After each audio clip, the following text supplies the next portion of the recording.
Welcome to Symptoms to Stories, where we put the public back in public health. In today's episode, we're joined by Dr. Christopher Chow, a family medicine physician at Utica Park Clinic, as we take a deeper look into the growing crisis of homelessness and its connection to healthcare access. Together, we'll explore what medical care looks like for people experiencing homelessness, the barriers they face in receiving consistent treatment, and how access to care can vary dramatically depending on location and available resources.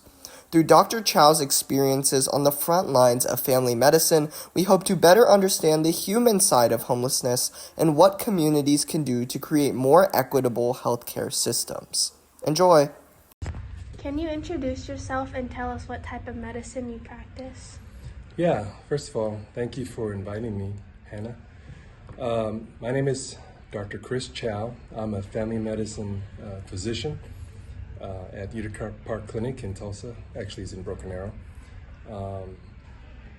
And I see newborns to adults, and I used to go to the hospital and used to go to nursing homes and just did different things, general practice sort of.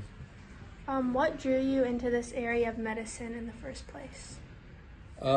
Actually, I was in electrical engineering in college, but I was double majoring in pre-med just in case I wanted to be a doctor. And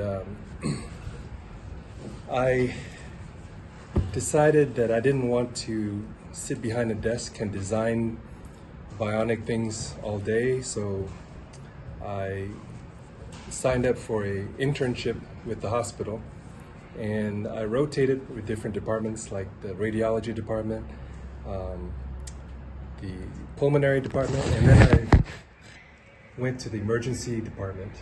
And the two doctors that were there working in the emergency room were family physicians. They're Christian, actually, so I felt like we had some kindred spirit because I'm a believer, and they were just so kind and compassionate, and they saw different things throughout the day. So I'm like, wow, this is cool. You never know what's going to show up in the emergency room. So I thought, I want to be like them. So since they were family medicine, I want to be family medicine. And so I switched from engineering, and then I went to medical school right after I graduated with the engineering degree. Have you ever worked in environments like emergency departments, clinics, or street outreach programs? Yes, I have worked in the emergency room in California, and also all around North Carolina, and also in Tulsa. And I have done street outreach as well with the youth group in our church, and so I have experience there. Can you share an example of a time where you felt limited in the care you could provide because of a patient's living situation? Yeah, so patients come in with all sorts of needs, blood pressure problems, pain, but one of the needs that I can't really address is their financial situation. Like, I have a couple who, they're older, they only get Social Security, not much, but they can't afford food. So they decided that they'll just eat one meal a day. So I'm watching them lose weight, and I feel sad that they can't eat as much as they want. Are there certain times of year when health issues become more severe for these patients? I think during the winter time, people get sick a lot, like these two patients. Maybe it's nutrition, but they got sick, and I had to take care of them. Fortunately, I'm able to do some video visits, so they didn't have to drive all the way to the clinic because gas prices are higher. But I tried to connect them with social workers that would help them get resources for food and whatever they need. But one of the places they applied, I guess they were making too much money to get food from them, and then the food that they got wasn't fresh, so it was a little disappointing for them. But we keep trying to help them. So how often do you work with patients who are experiencing housing instability or living without shelter? It does happen. I did have a family that was living in their car recently, and you could tell because they don't have a shower, but they needed to be seen because they have medical needs. And so thankfully, after several months, they finally got placed in an apartment where they can actually have safe shelter. But it was a little concerning for a while, but we do see people like that in my clinic.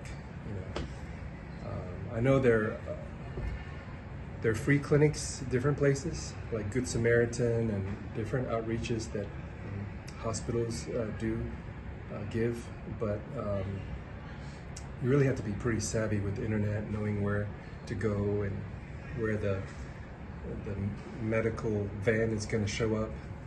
So a lot of times, I guess people just go to the emergency room because they don't know where to go, where clinic will accept them because they have no money, no insurance. So based on that experience you shared, how does not having stable housing show up within the patient's health?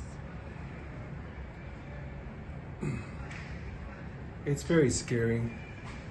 Nobody wants to live in a car or under the bridge because, safety issues. You don't know if the weather, you're gonna have a tornado, you're gonna be freezing, and if you're caught in such situations, it's gonna affect you, not just physically, you might get sick, but emotionally and mentally, it's really degrading and almost dehumanizing not to have a place to stay.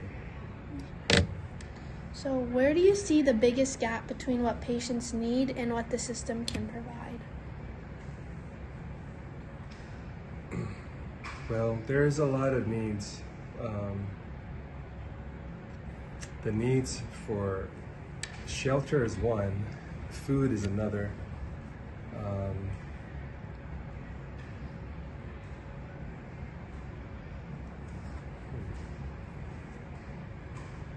But I don't know what the answer is for all of these needs. Who's going to provide those needs?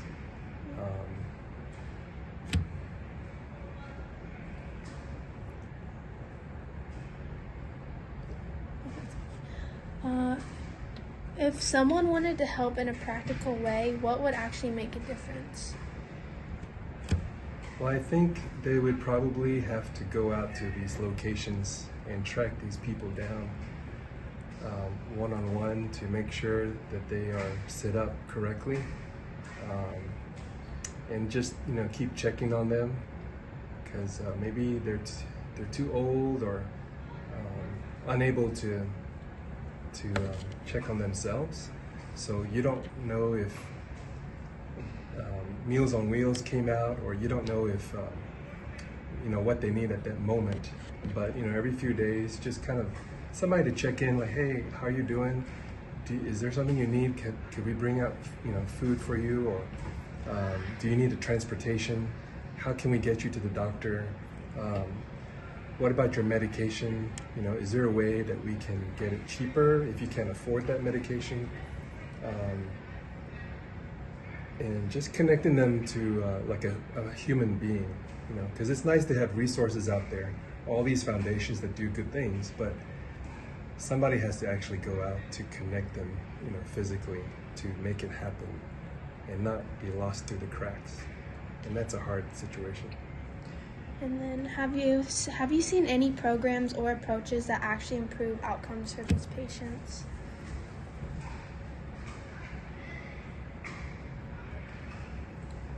I don't know how you can measure outcomes because a lot of these patients, they come to the free clinic, they get their antibiotics for their dental infection or skin infection or high blood pressure. But once those free samples run out, I don't know what happens to them if they come back. So the Bible says we sometimes give him a cup of cold water to just give him some relief temporarily, but I don't know if there's any studies showing long-term improved outcomes from these outreaches. But I think the outreaches are worthwhile doing, because at least for that 10 days or for the month that they're on their medications, hopefully they'll be healthy enough to connect with resources that they may need more. So we'll set them up for success if they can have their blood pressure taken care of and the medical needs addressed. Thank you so much, Dr. Chris. You're welcome. Thank you for listening to Symptoms to Stories, where we put the public back in public health. We hope that today's conversation with Dr. Chow shed light on the realities of homelessness, the barriers many people face in accessing healthcare, and the ways location and resources can shape someone's quality of care. It's important to consider that behind every statistic is a real person with a story, and understanding those stories is the first step toward meaningful change. Join us next time as we continue exploring the people, experiences, and challenges shaping public health in our communities.